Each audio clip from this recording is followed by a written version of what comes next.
"You did what to my dog?" I screamed, gripping the doorframe as the room spun. My mother didn't flinch. "We found a shelter. He's gone." But that wasn't the worst part. 2 days later, I learned she signed the surrender papers, as if she owned him. While I lay in a hospital bed fighting for my life, she erased the one soul that had stayed with me through divorce, depression, and everything in between. But they forgot one thing. I've kept records my whole life, medical, legal. And now I've got exactly 14 days to track Max down before his trail disappears forever. I might be recovering, but I am not helpless. And they're about to learn what happens when you corner someone with nothing left to lose. My name is Laura Bennett, and I'm 45 years old. Each morning follows the same peaceful rhythm, coffee steaming on the counter while Max, my golden retriever, sprawls across my feet like a living blanket. My parents, Richard and Eleanor Bennett, never approved of my quiet life after divorcing Tom 3 years ago.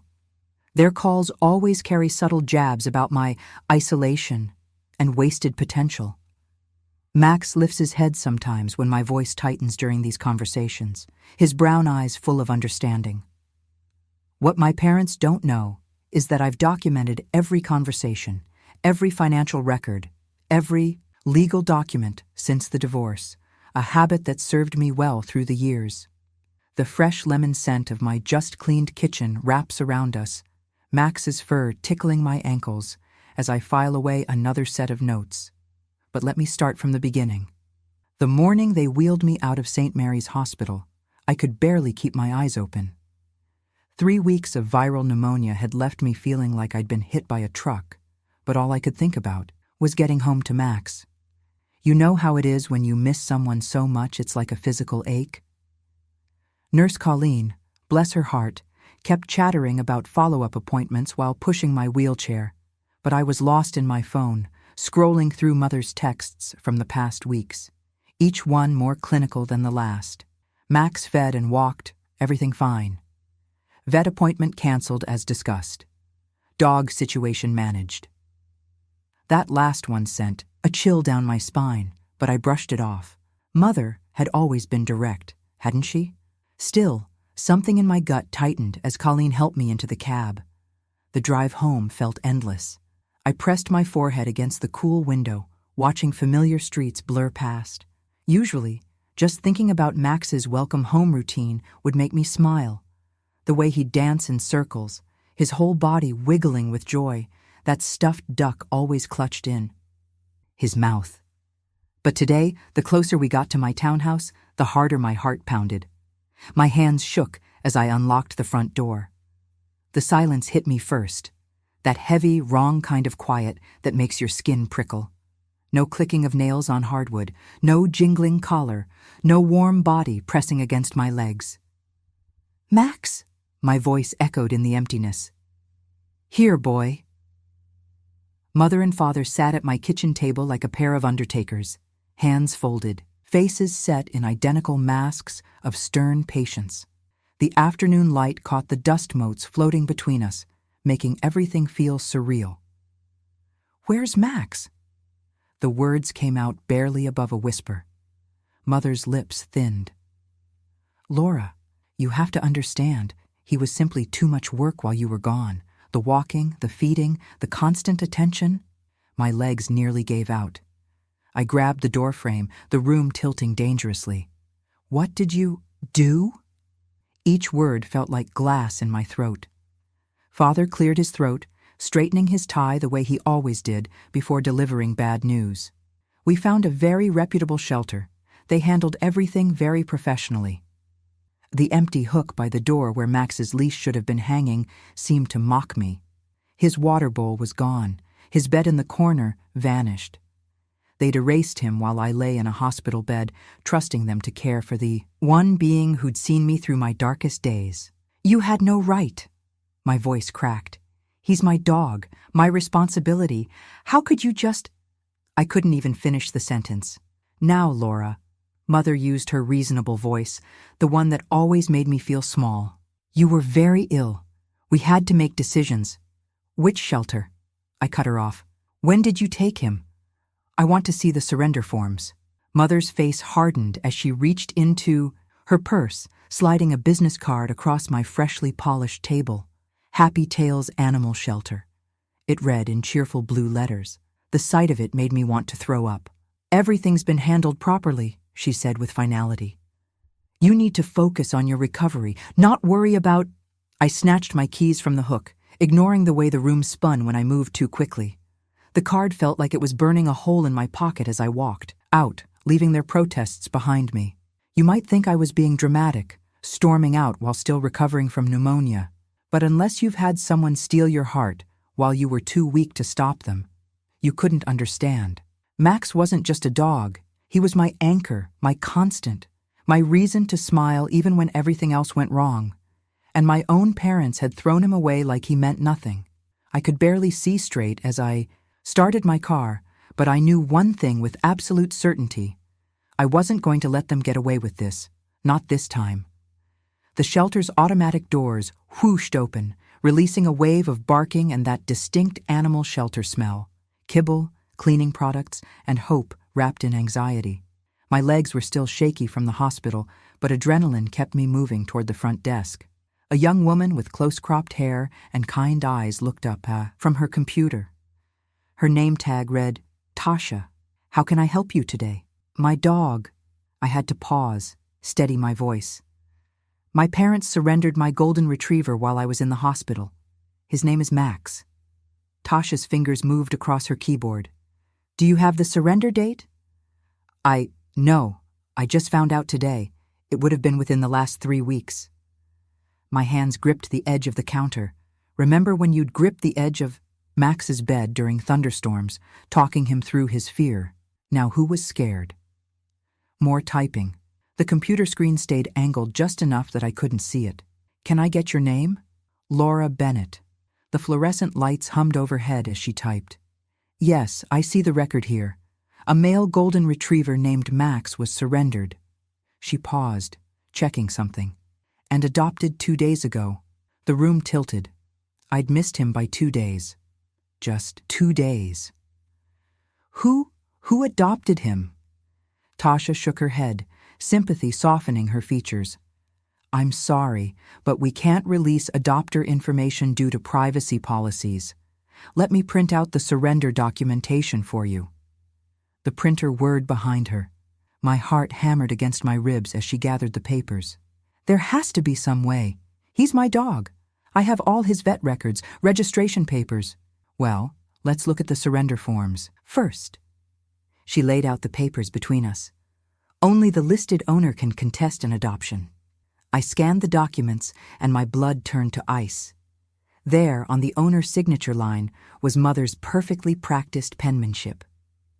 The date showed they'd brought him in during my 2nd week in the hospital, when the fever had been at its worst. My eyes caught on the fine print at the bottom of the page. Shelter Record Retention Policy. All adoption. Records maintained for 30 days following placement. Quick math made my head spin. 14 days. I had 14 days before Max's trail went cold forever. There has to be something we can do, I whispered, pressing my palms flat against the counter to keep them from shaking. Some kind of appeal process? Tasha glanced around before lowering her voice. Let me call my supervisor. Sometimes they can review special circumstances. She picked up her phone and paged someone named Marcus. While we waited, I stared at Mother's signature, so confident on that line. She'd always been good at making decisions for other people, hadn't she? Always knew best. The memory of Max's gentle eyes and soft muzzle against my hand made my throat tight. The thing is, Tasha said carefully, policy is pretty strict about adopted animals. Once they're in their new homes, she trailed off as heavy footsteps approached from the back office. What's the issue here? A tall man in khakis and a shelter polo appeared beside the desk. I straightened up, fighting the exhaustion that threatened to drop me where I stood. My parents surrendered my dog without my permission while I was hospitalized. I need to know if there's any way to appeal the adoption. Marcus frowned at the papers Tasha handed him. Was there any documentation showing you as the legal owner? I have everything at home. Adoption papers from when I got him 3 years ago, vet records, city registration. He nodded slowly. That's a start. You can file an appeal, but I should warn you, these situations are complicated. The new family has rights too. The barking from the kennels seemed to grow louder, each bark a reminder of Max's absence. I couldn't lose him. Not like this. Not to Mother's efficient signature and Father's idea of handling things. Whatever the process is, I said, I want to start it now. Miguel led me through a door marked Staff Only into a cramped office that reeked of industrial cleaner and warm electronics.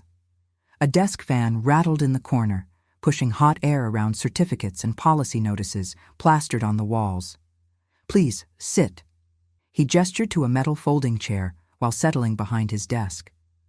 The chair creaked under my weight. I understand this is a difficult situation, Miss Bennett. It's more than difficult, I said, keeping my voice steady. My parents had no right to surrender Max. I have all his paperwork at home. He held up a hand.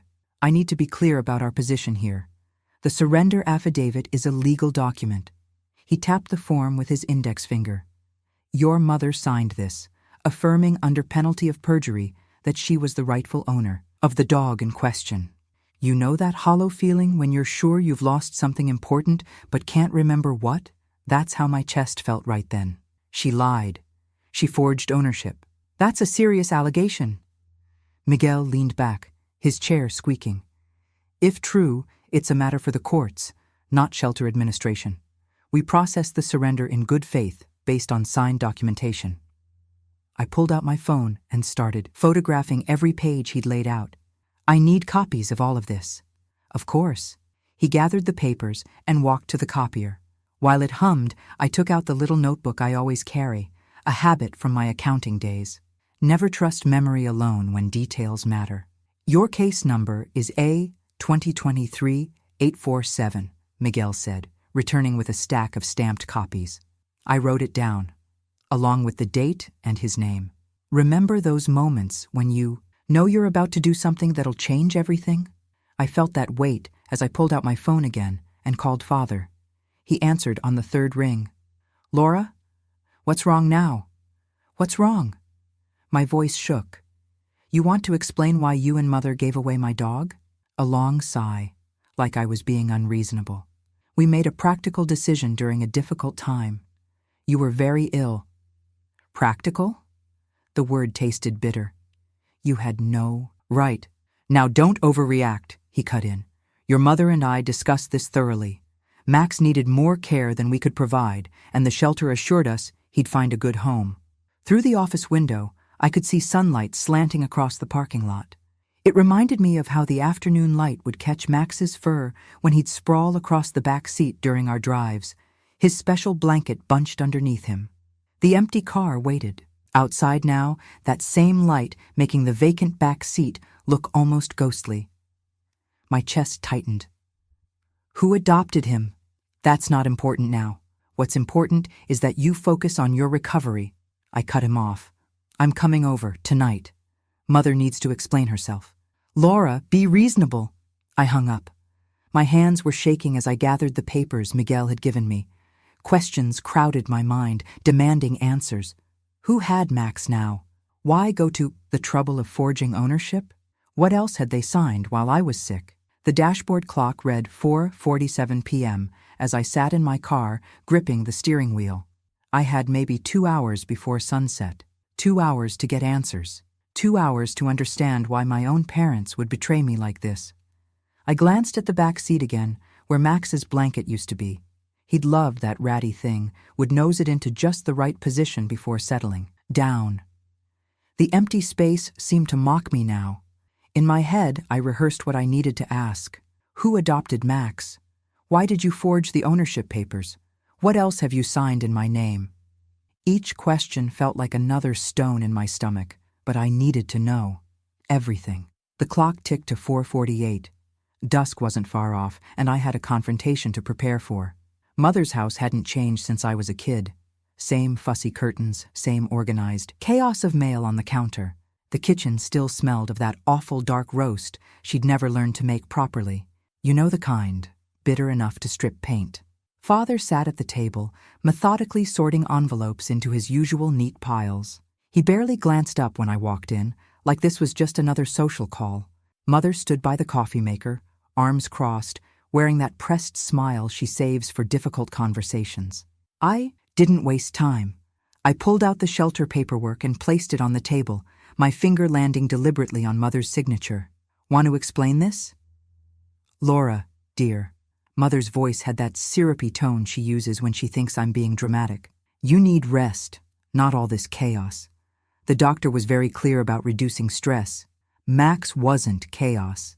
My voice caught. He was my dog. Father shuffled his mail aside. He was quite a handful, especially with your condition. We had to make decisions. He was my responsibility, I cut in. My decision. And you weren't in any condition to make decisions, Mother said primly.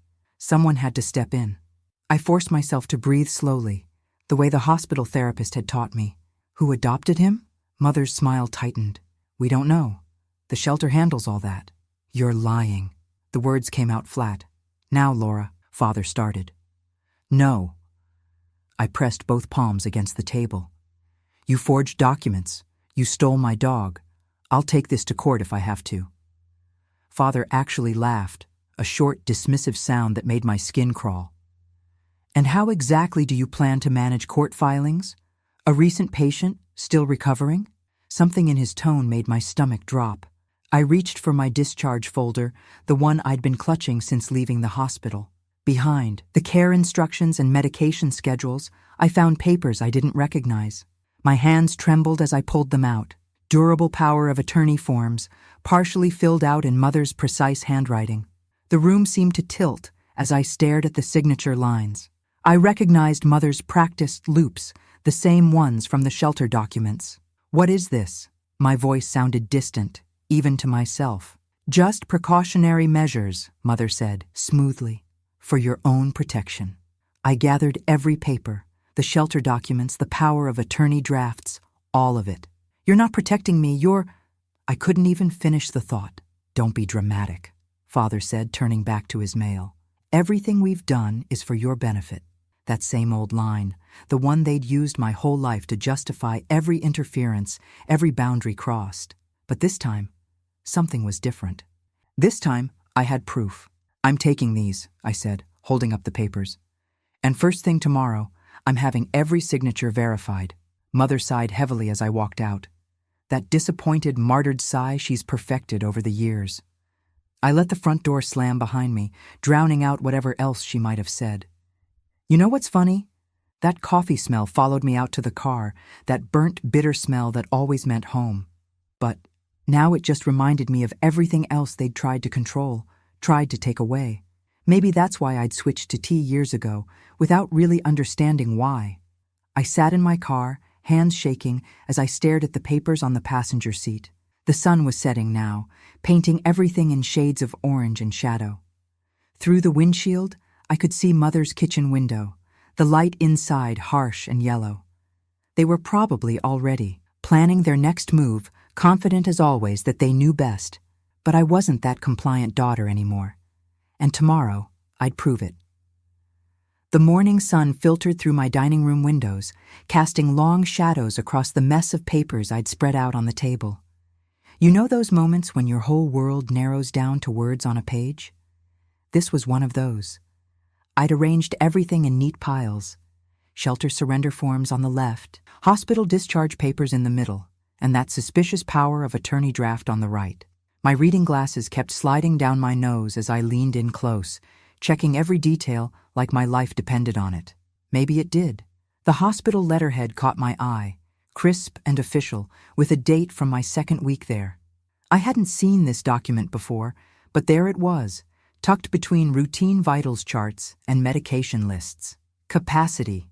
Assessment, the heading read. My coffee went cold beside me as I scanned the text, each line making less sense than the last. Patient demonstrates temporary unfitness for financial decision-making. My fingers traced the words, leaving smudges on the clean paper. Recommend temporary financial agent. And there, in black and white, my father's name.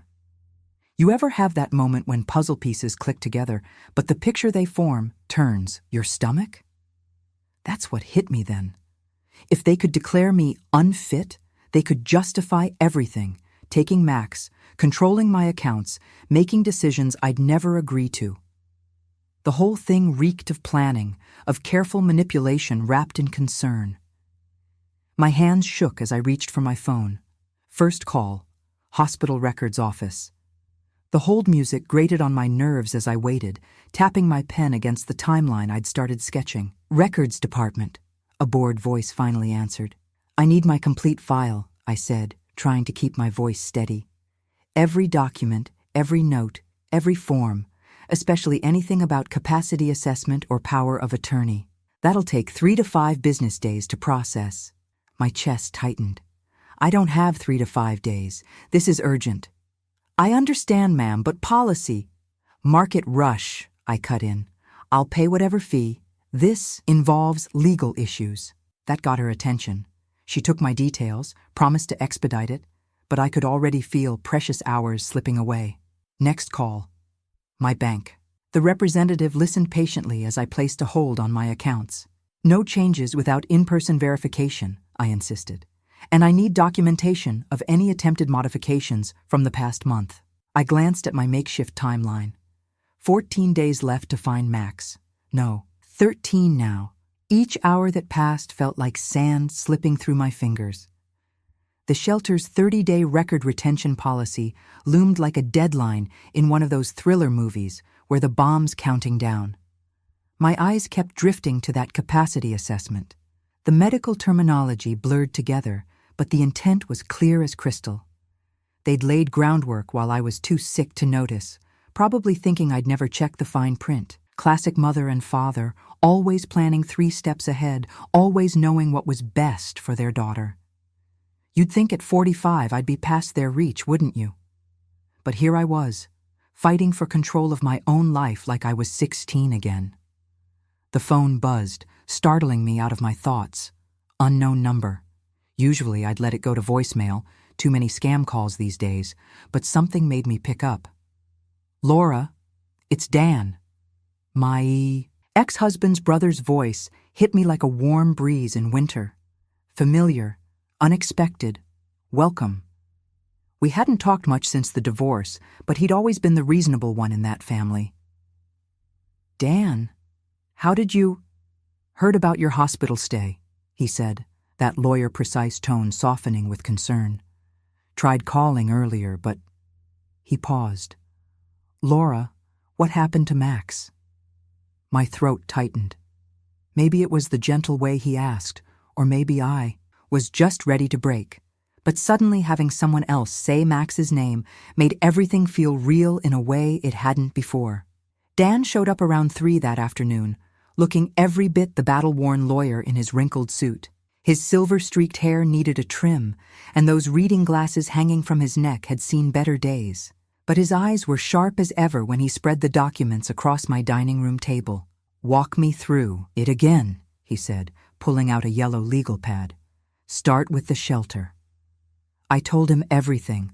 Mother's forged signature on the surrender form, the hospital note I'd never seen, how they'd brushed me off like some hysterical child when I confronted them. My hands kept fidgeting with Max's old collar, which I'd found stuffed in a kitchen drawer. Dan's jaw tightened when I got to the unfit part. He set down his pen and took off his glasses. Laura, listen carefully. Capacity findings, declaring someone unfit. They're not something you can just throw together. There are strict legal standards, medical evaluations, due process requirements. But the hospital note shows their intent, maybe, but a power of attorney? That requires proper execution, witnesses, notarization, your signature, not theirs. He pulled a document from his briefcase. Here's what we're going to do. 2 tracks, moving fast. I leaned forward as he sketched out the plan. Track 1. Secure every record before that 30-day window closes. Hospital logs showing who visited when, visitor badges, security footage if they have it, every consultation note, especially around discharge planning.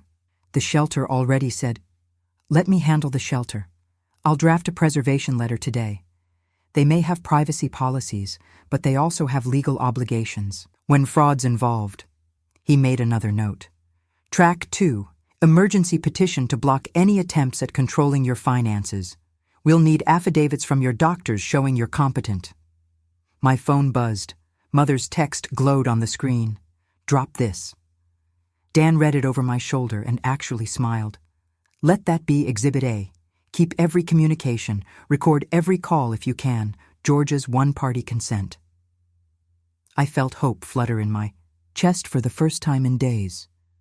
You really think we can find Max? One step at a time. He pulled out more papers. First, we document everything. Then we move fast and hard. They won't expect that from you. That's our advantage.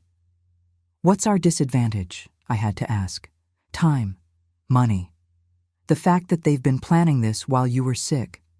He looked at me straight on. Are you ready for this fight? Because it's going to get ugly. I picked up Max's collar again, running my thumb over the worn tags. You don't know ugly until you've come home from the hospital to find your parents gave away your dog and tried to steal your life. That's what I needed to hear. Dan reached for his phone. Let me make some calls. We need to get that hospital records request expedited. As he dialed, I studied his face. Dan had always been the black sheep in his family. Too honest for their, politics, too direct for their games. Maybe that's why he was here now, helping his ex-sister-in-law fight back. He hung up and immediately started writing. Records office supervisors expecting us first thing tomorrow. I've got a court reporter coming to document everything we find. Meanwhile, I need you to write down every interaction you've had with your parents since entering the hospital. Times, dates, what was said. I kept notes, I said, pulling out my phone. Even in the hospital, it's a habit. Perfect. We'll need...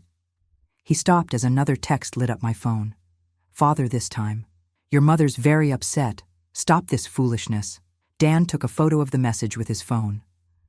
Exhibit B, he muttered. They're worried. Good. I felt my throat tighten. They're my parents, Dan. How did we get here? By them choosing control over love. He started packing up his briefcase. Get some rest. Tomorrow we start pushing back. The hospital halls felt different in the morning light. No more antiseptic ghosts, just fluorescent clarity and the click of Dan's dress shoes on linoleum as we made our way to records. My stomach was doing that nervous dance it does before something big happens. You know the feeling? Alina, the records clerk, had everything laid out when we arrived. Middle-aged, with kind eyes behind thick glasses, she'd been expecting us. I pulled the full file, she said, sliding a thick folder across her desk.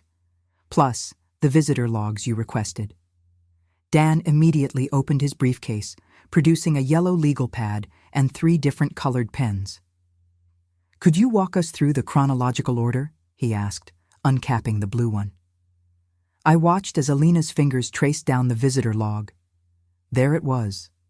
Mother and father's signatures on the exact day. That mysterious capacity note appeared. My hands started shaking, and I had to sit down. Notice anything unusual about these entries? Dan asked, tapping the page. Alina adjusted her glasses. Actually, yes. Most visitors sign in at the front desk, but these signatures are from the floor log. Different procedure entirely. I remembered something through my fever haze. They kept saying they needed to speak with the doctor directly. I thought they were just being thorough. Dan's pen scratched across his pad. And the capacity assessment note. Can we see the original? Alina flipped through the stack, pulling out a form I'd never seen before. The letterhead looked official enough, but something was off. Dan spotted it immediately. No attending physician initials on the addendum, he said, circling the bottom of the page. Standard protocol requires initialing any late additions. This whole section about temporary unfitness was added without proper authentication. My phone buzzed. The bank's compliance department. I stepped into the hallway to take it. Ms. Bennett, this is Sandra from Account Security. We're calling to confirm that we blocked an attempt to add your father as an authorized user 2 days ago. The signatures didn't match our records. My legs went wobbly. They tried to access my accounts? Yes, ma'am. We've flagged your profile for enhanced verification. Any changes will require in-person confirmation with 2 forms of ID. When I returned, Dan was building a timeline on his pad. Dates, names, document numbers, everything laid out in precise columns. He looked up. Bank called? I nodded. They tried adding father to my accounts. Failed signature verification. Perfect, he said, adding it to the timeline. Paper trail gets stronger by the minute. His phone chimed with an email. The shelter's response to his preservation letter. He read it aloud. We acknowledge receipt of your inquiry regarding fraudulent surrender documentation. Our staff member recalls the incident and is willing to provide a sworn statement regarding who physically signed the forms. I had to brace myself against Alina's desk. It was all coming together. The hospital visit, the forged documents, the attempted bank access, the whole machinery of their deception grinding into view. My phone lit up with a voicemail notification. Father's voice, tight with anger. This has to stop, Laura. If you push this, I'll have no choice but to tell the family everything. About the divorce, about your episodes. Is that what you want? Dan reached over and pressed pause on the playback. Good, he said, adding the voicemail to his notes. Let them make threats. Now, we get to litigate everything in daylight. Alina was still sorting through papers, but her movements had slowed. I could tell she was listening, processing what kind of family drama was unfolding at her desk. How much time do we have? I asked Dan. He checked his watch. Shelter's 30-day window closes in 10 days. But first, he turned to Alina. We need certified copies of everything. Visitor logs, capacity note, all of it. Plus an affidavit from you confirming these are complete and accurate records. She nodded, already heading for the copier. I'll get started right away. The machine hummed to life, and I watched page after page emerge. Each one a brick in the wall we were building, not to keep my parents out, but to keep them from taking anything else from me. 2 days blurred past in a haze of paperwork and phone calls. Dan worked his legal magic, filing an emergency petition that landed us a hearing date for next week. Meanwhile, I buried myself in gathering proof that Max was mine. Always had been mine. You know how sometimes the smallest things hit you hardest? There I was, scrolling through years of photos on my phone. Max as a gangly puppy, Max stealing my sandwich, Max in that ridiculous reindeer costume last Christmas. Each swipe felt like touching a bruise, but I kept going. Have you ever tried to prove something that should have been obvious to everyone? I spread everything across my dining room table. Vet records with my name listed as owner, microchip registration emails, even the receipt from PetSmart where I'd bought his first collar. The morning light caught dust motes dancing above the papers, and for a second, I could almost hear Max's nails clicking on the hardwood, coming to check what I was doing. Your documentation is impressively thorough, Dan had said earlier that day, leafing through my files. Most people don't keep records this detailed. I'd managed a weak smile. Divorce teaches you to save everything. The shelter's sworn statement arrived by courier, 5 pages describing exactly how Mother had walked in, claimed ownership, and signed the surrender forms. The staff member even remembered her saying something about me being too ill to handle things properly. Reading those words made my coffee turn sour in my stomach. I grabbed my calendar, marking off another day with a thick red X. 7 days until the shelter's records purge. 5 days until we faced my parents in court. The numbers felt like they were closing in on me, squeezing the air from my lungs. That evening, the townhouse turned against me. Every room echoed with memories of Max, the corner where his bed used to be, the back door, with its scratches at dog height, the kitchen floor where his bowls should have been. I filled the kettle, and its whistle screamed too loud in the empty space. Do you know that moment when everything catches up with you at once? When your knees just give out and you find yourself sitting on the kitchen floor? That's where I ended up, clutching Max's favorite blanket to my chest. It still smelled faintly of him. I'm so sorry, buddy, I whispered. into the worn fabric. I should have made better arrangements. Should have known they couldn't be trusted. My voice cracked on the last word. The fight was draining out of me. Maybe Mother was right. Maybe I wasn't capable of handling things. The thought of going to court, facing their accusations, defending my independence, it all felt overwhelming. My phone rang at 10 p.m., startling me out of my spiral. Dan's number. Laura. His voice was steady, grounding. I've been reviewing our cross-examination strategy. Want to hear it? I pressed my free hand against the cool tile floor. Hit me. First, we established the timeline of their hospital visits against the falsified capacity assessment. Then we present the failed bank access attempt. Shows clear intent to seize control. The shelter statement proves premeditation in the Max situation. He paused. You still with me? Yeah. Pushed myself up from the floor. Keep going. Their entire house of cards depends on that capacity assessment. Once we prove it was added without proper authentication, everything else falls apart. He shuffled papers on his end, including their right to surrender Max. Something sparked back to life in my chest.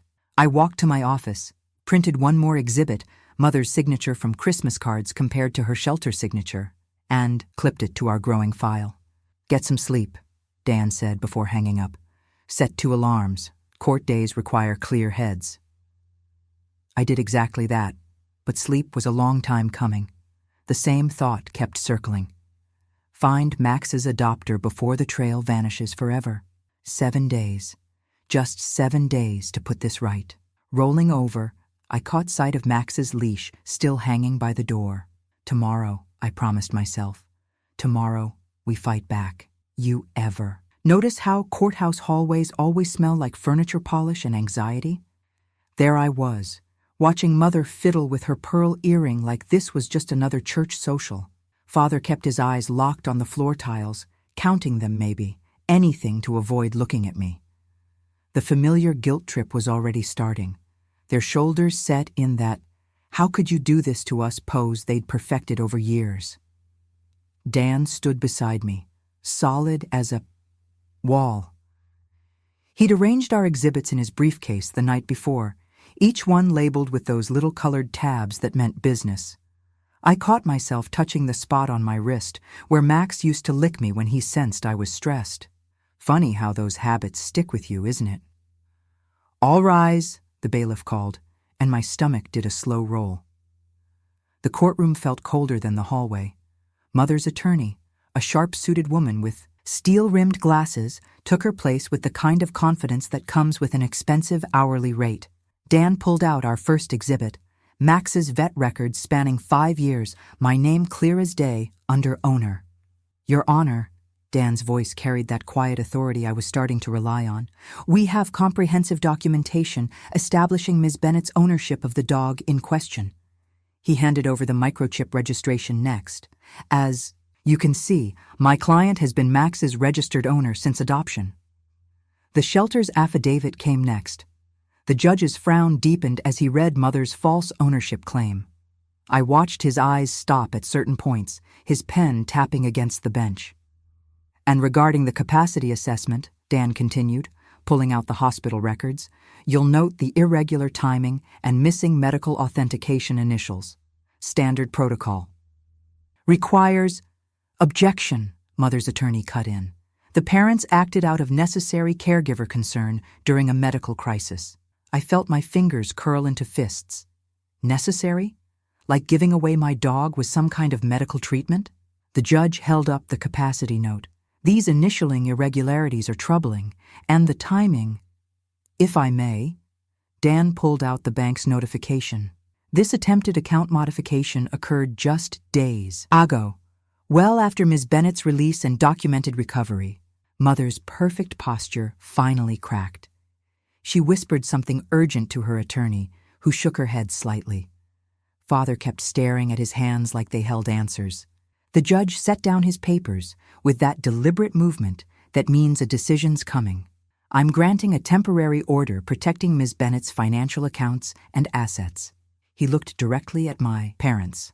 And I'm scheduling an evidentiary hearing to address these documentation irregularities 2 weeks from today. My knees nearly buckled. Dan's hand touched my elbow, steadying me. "Thank you, Your Honor," I managed, fighting back tears that had no business falling here and now. The hallway air hit like a wave of relief when we pushed through those heavy doors. I could breathe again, really breathe, for the first time in days. "They'll escalate," Dan warned quietly as we walked toward the parking lot. "Once these findings become public, they'll try to control the narrative. Family, friends, anyone who'll listen." I nodded, already imagining the phone calls and emails. Mother had always been skilled at spinning stories to make herself the wounded party. But right then, I couldn't focus on that. My mind was stuck on one number: 6 days. 6 days until the shelter's records vanish. Dan seemed to read my thoughts. "We find the adopter next," he said, checking his watch. "I've got some ideas about that." The parking lot concrete shimmered with late-morning heat as we walked to our cars. Behind us, I heard Mother's heels clicking on the courthouse steps. I didn't turn around. Some conversations can wait until after you've won the war.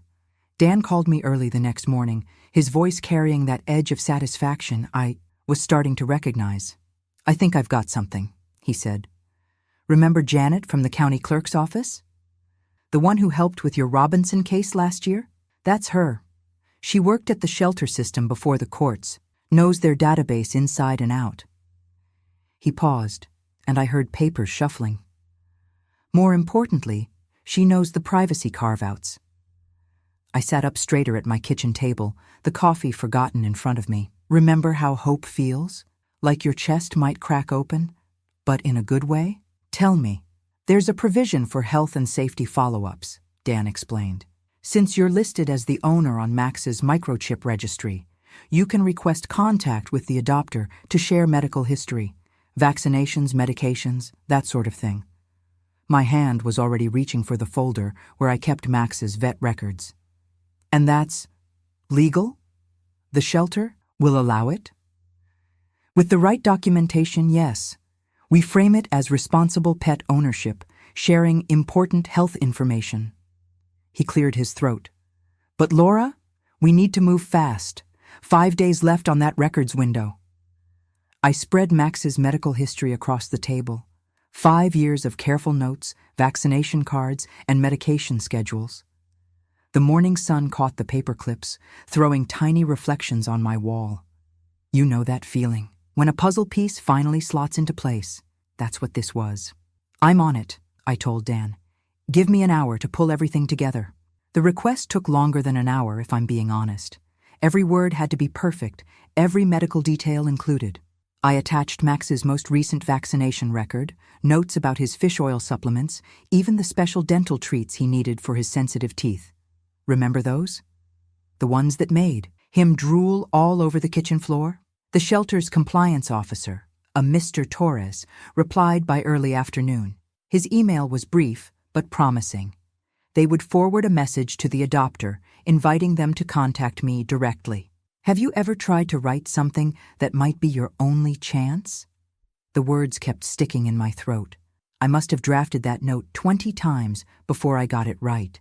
Dear Max's new family, I'm reaching out with deep gratitude for giving him a home when you thought he needed one. There's more to the story. Max was surrendered without my knowledge while I was hospitalized. I've included my contact information and would welcome a conversation about his care and history. I'm happy to reimburse any adoption fees or costs you've incurred. Most importantly, I want you to know that Max is deeply loved and desperately missed. Thank you for your consideration, Laura Bennett. The hours after I sent it were pure torture. You know how time seems to stretch like taffy when you're waiting for something important? Every phone buzz made my heart jump.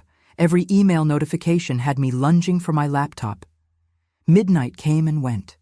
I couldn't sleep, kept thinking about Max in a strange house, wondering if he was confused, if he missed me.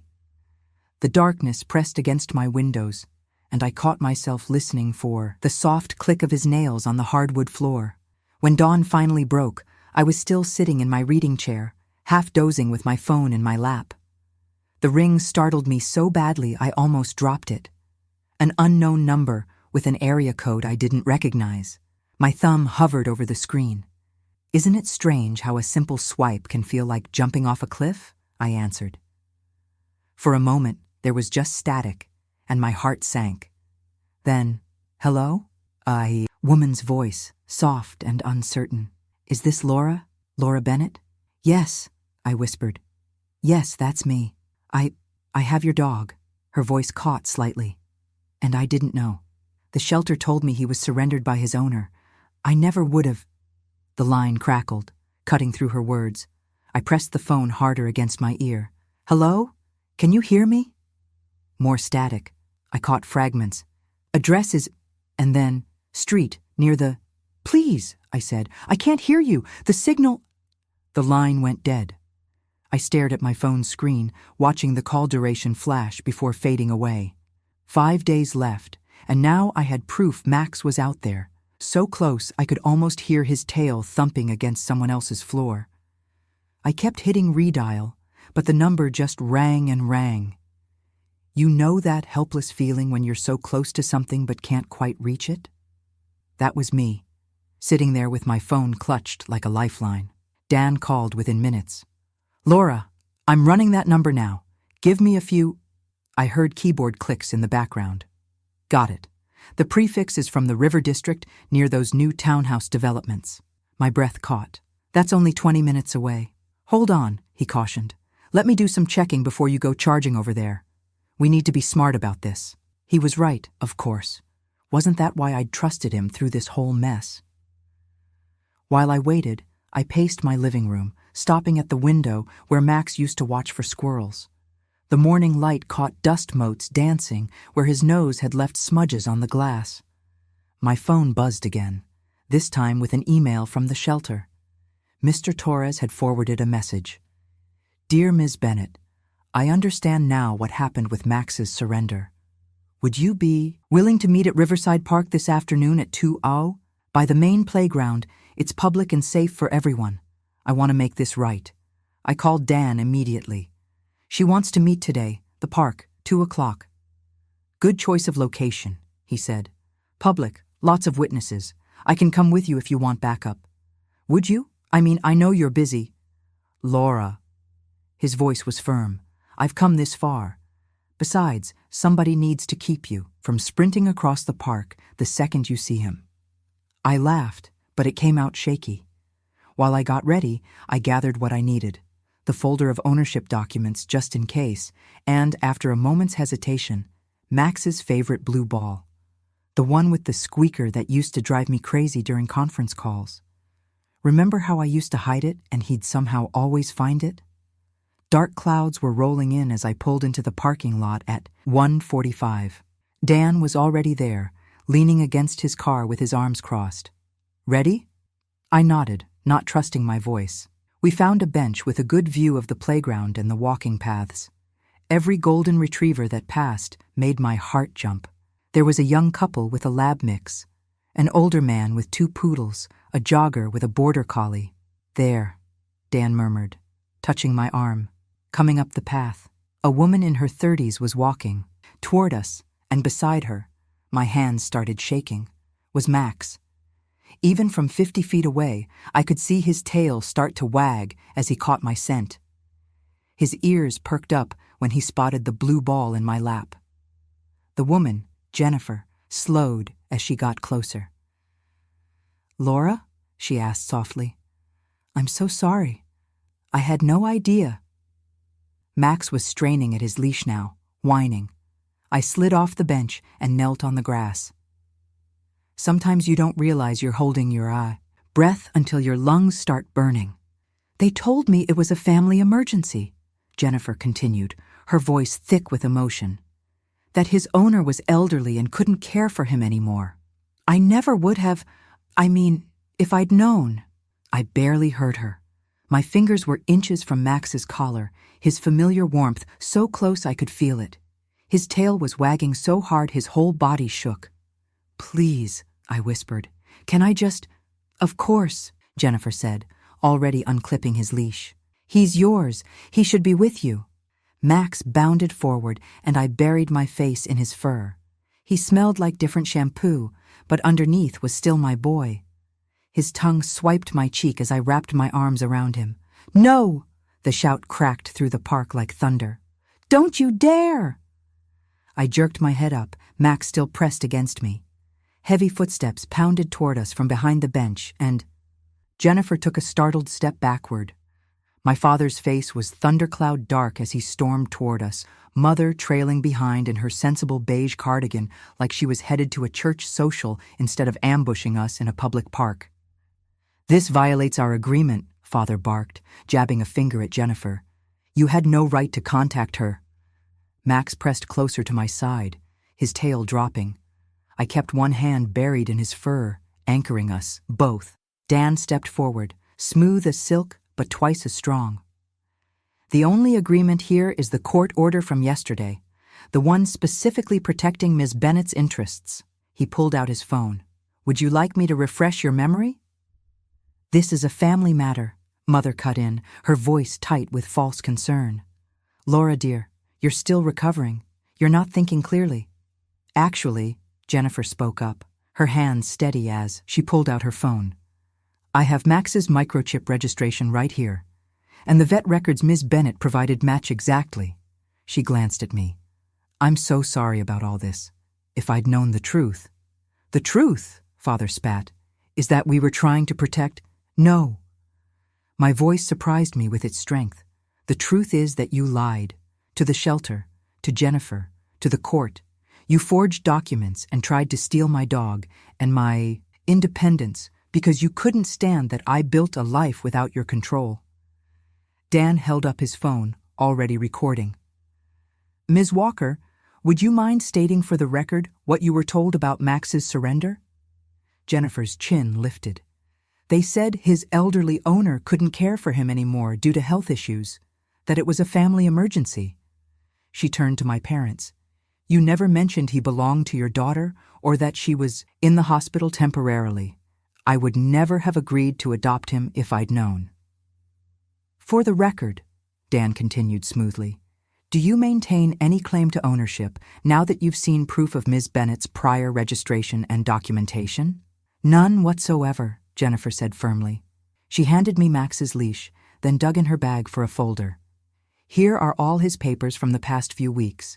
Vet visit, grooming receipts, everything's there." Mother's face had gone the color of old milk. "Laura, if you do this—" "If I do what, Mother? Take back what's legally mine? Expose what you tried to do?" I scratched behind Max's ears, drawing strength from his solid presence. "It's already done." The next morning, the courthouse gallery was packed for the evidentiary hearing. Dan laid out every document: the forged shelter surrender, the irregular capacity evaluation, the attempted bank account changes. With each exhibit, whispers rippled through the watching crowd. Friends from church, Mother's garden club, Father's golf buddies. The judge's voice could have cut steel. "The court finds clear evidence of document tampering and false affidavits. The temporary order protecting Ms. Bennett's financial and personal autonomy is hereby made permanent. Further, given the egregious nature of these attempts to seize control, all court costs will be assessed to the respondents." I watched Mother's shoulders stiffen as her carefully curated reputation crumbled. Father's face had gone gray, his country club confidence evaporating as former friends avoided his eyes. They'd lost twice over, no access to my accounts, and no way to hide what they'd tried to do. 3 weeks later, I stood in my new garden, morning sun warming my coffee mug. The move had been worth every box and bruise, a fresh start with better security and a proper fence for Max. He raced past me, chasing a butterfly, then circled back to press against my legs. I knelt down and buried my face in his fur, breathing in the familiar smell of home and loyalty and unconditional love. "No one steals love," I whispered against his golden coat, "without paying the price."